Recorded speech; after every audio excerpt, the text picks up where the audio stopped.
today is Simon Kemp, and Simon is the Academic Lead for Education for the Sustainable Development of the Higher Education Academy.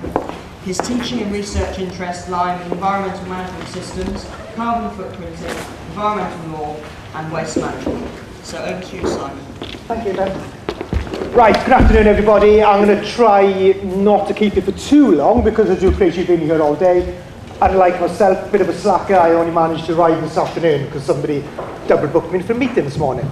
Right, what I've been asked to talk to you about today is looking at that transition point. What happens to young people when they leave school and they go off to university? Do they lose interest in sustainability? Are people already interested in sustainability when they get there in the first place? These are the sort of questions that I agonise over, quite frankly, because my role is very much working in the higher education sector, and I'm supposed to be one of these sustainability champions. So I go and work across the country, talking to all different universities, trying to convince them as to why you should be engaging in sustainability. So these are the sort of things we're going to try to tease out of today. The first question to really consider is very much, what do school leavers understand by the term sustainable development? Now that's very much a loaded question, because if we started this presentation on the start of the day and I'd ask the question, right, what do you all mean, what do you all think by the term sustainable development? What do you think it means? The reality is we'd still be discussing it now. One of those situations, I've been to a number of conferences where my heart sinks and people say at the start, what do you mean by sustainable development? And then if you get a load of academics talking about that, then you'll be there until 2020, quite possibly. Most likely, yeah. I'm saying 2020 because they started in 1992 arguing about it then. If you're trying to get some sort of sense of this, then you really need to ask the question to the students themselves. Now, one of the pieces of work that we've commissioned in the Higher Education Academy is working with the National Union of Students, because they are the best vehicle for reaching the student voice. And we've asked them to commission research for us as to what students' attitudes are around sustainable development. So we've got pretty good sample rates, really. The first study in 2010, over 5,500 students nationally. Second sample in 2011, just over 3,500 students. And we're going to be repeating the survey for a third year, next academic year, which in the university sector, as I'm sure a number of you are aware, is when the tsunami hits, because you've got the £9,000 a year fees. So it'll be interesting to find out whether people's perceptions towards what we all here consider to be a key issue actually change when they have to pay more. So when we ask students, what do you think sustainable development means? You've got pretty much what you'd expect, really. You've got development, you've got environment, you've got feature, you've got living within resources. So it's very much what you would hope. The interesting thing here is where do you see society there? Where do you see community? Where do you see culture? Where do you see economy? The danger is always that people think of sustainability in environmental terms, and that then can isolate. You can isolate the agenda, particularly at a time of austerity, particularly at a time when you've got economic collapse. You need to be able to tease out the economic benefits of sustainability, knitting it all together. So this clearly presents a challenge to us. It clearly shows that you need to move it away from the environment agenda. And I say that as an environmental sciences lecturer. My interest is in the environment by my very nature, but you need to decouple it. So we then start thinking, what are the wider questions? And you then start thinking about, well, if people are interested in sustainability, are school leavers going to be more concerned about immediate employment prospects upon graduation from a course? Are they going to be selecting the sort of courses that are more likely to get them a career? Are they just going to say, right, I want to be an architect, I'm going to go study architecture. I want to be an economist, I'm going to study economics. Are they going to decide that they want to be an engineer? Because traditionally, it's always seen as being a good, strong area of employment. The problem with that is if people pursue particular lines of employment, then they might be isolating themselves from sustainability, because sustainability is traditionally taught in environmental sciences, maybe a bit of politics, maybe in geography. The challenge comes back to something Anne was talking about earlier, which is about getting sustainability across the whole curriculum. Now, that's a challenge in schools. It's an even greater challenge in universities. So the curriculum that people study is frequently and increasingly, when you're looking at the £9,000 a year environment, it's increasingly tied into what people are going to do when they graduate. What are the employment prospects? Because do people actually recognise the opportunities that are presented by the notions of a greener economy? I say a greener economy because I don't think you can really ever have a truly green economy in terms of whatever people mean by the greenness of green economies, but greening the economy, making it more sustainable. I prefer a sustainable economy, but you all were aware of what happened in Rio recently. The joke is obviously nothing much, but with regards to the most recent conference on sustainable development, one of the main outcomes was a greener economy. So a subtle change in language is needed, but there are opportunities in terms of building out the current economic malaise. Do we have a generation of sustainability concerned young people?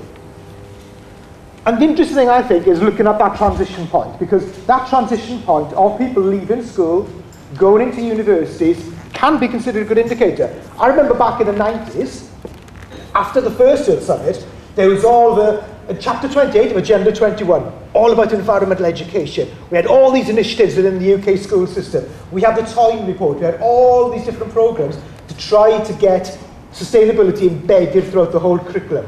Not necessarily sustainable curriculum, but environmental issues, social issues, political issues, economic issues, as part of the curriculum. Some of you are looking at me puzzled now, which is in itself an indicator that maybe didn't quite work. So, do we have sustainability concerns, young people? Well, this survey suggests maybe we do, in terms of this particular sample. So we found in the first survey, 80% of respondents believe that sustainability skills are important to their future employers. That is really powerful, in terms of people thinking that when they're going to go into the workplace, they expect sustainability to be covered by employers. So clearly something is actually working here. The majority of them believe that it is the role of universities to prepare them for this. So are universities geared up for this? I would argue my role as academic lead for education for sustainable development, the majority of universities are engaging with it, they're working towards it. Have they got it yet? Not really. There are some beacons. There is the University of Gloucestershire. Many of you will be familiar with the fantastic work of Daniela Tilbury, one of the professors there. She's brilliant work in terms of embed sustainability across the curriculum. Plymouth University. Good nod there. No, don't worry, it was quite Timothy. Plymouth University, the great work there by the Centre for Sustainable Futures, the work of Stephen Sterling, etc. Bradford. There are many good reasons to be cheerful. The other important point here is that softer skills are appreciated by students. Softer skills which aren't necessarily seen as being sustainable skills. And this is again about changing the language. People only think sustainability skills are, I am interested in the environment, I am interested in society. That's not the case. Sustainability skills are softer skills. They're about collaborative work. I do not consider myself to be an expert in sustainability. I don't think anybody can claim to be a true expert in all elements of sustainability. It's too broad, it's too diverse. You need to be able to work collaboratively. You need to be able to work in teams. Looking along the whole great work that can come from crowdsourcing, for example. If you're interested in the report, it's available at that web address, and I've been assured these presentations will be online afterwards, so you can easily find it from there. Second survey, similar findings, which I think is really powerful, because when I used to go around universities saying 80% of students expect this to be covered by the universities, they expect their employees to cover it. People say, that was just one-off survey. Do it again, come back and talk to us then. Done it again, I'm now back to talk to people again, because the results are exactly the same. It proves this wasn't just a flash in the pan. It proves that people are interested. So the second report is also available on the website as well. And here's some of the data. Over 2/3 of students from 2011 and 2010 believe that sustainability should be covered by their university. So you can then reasonably suppose that people are interested in sustainability when they are leaving school. So the school system is doing a lot of good in this sense. Or is it just society in general? It's a difficult one to tease out. Students exhibit a preference for a reframing of curriculum content rather than standalone additional content or courses. Now that's an interesting indicator, because this goes further. The other one is just, we're interested in sustainability. This shows that people actually understand sustainability, because there's a recognition that if you want to cover sustainability, you need to be able to link it into different disciplines. You need to be able to link it across disciplines. You need to get political scientists working with atmospheric scientists. You need to get people in humanities linking in some of the findings of language. If anybody's really... Did anybody see that paper that came out in Nature about 2 months ago? Fascinating paper. It shows that how sustainability is relevant to subject areas that you wouldn't necessarily think so. There's a piece of work done, I can't remember the author's top of my head, but if you email me, I'll send you the paper, which actually shows the linkages between the loss of indigenous languages and the loss of biodiversity across the whole globe. Fascinating, showing how language and society ties in with the environment. So there are many different ways sustainability is actually covered.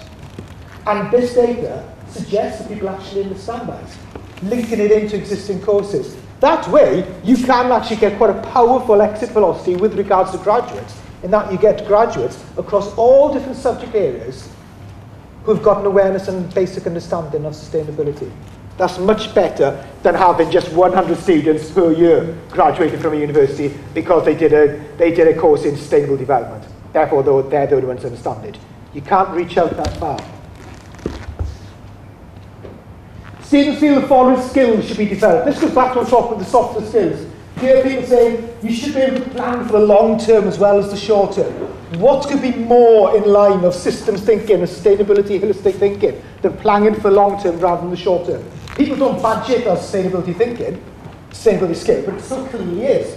Other ones about adapt to new situations. Adaptation to climate change, one classic example. So there's all these different ways that it's not just about considering the ethical issues of your subject. People think these findings aren't that strong because consider ethical issues